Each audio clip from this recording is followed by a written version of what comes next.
Episode The Walking Dead. Guys, this episode starts with the situation getting intense right from the beginning. A badly injured man from Newark is brought into the hospital, and the team immediately rushes him to the trauma unit. But there's a major problem. Newark and Belleville are enemies. Everyone is worried that putting members of both groups in the same place could lead to another attack.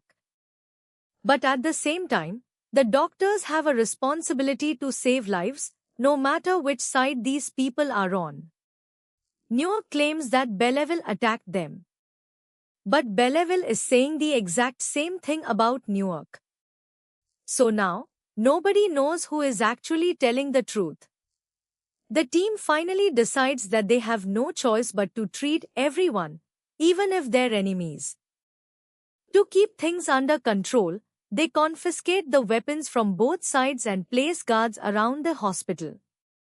But then they realize something even more disturbing.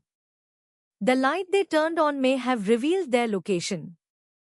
And now, more people could be coming because of it. The team has to make a difficult choice. They need to protect their own people while also trying to save everyone who comes through those doors.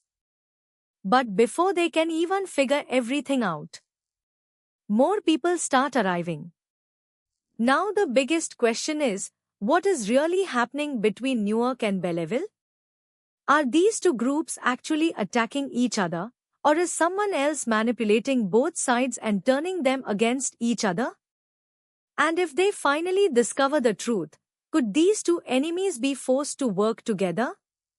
That's what makes this part of the episode so interesting. The tension is getting higher, the danger is getting closer, and the next few moments could completely change the situation.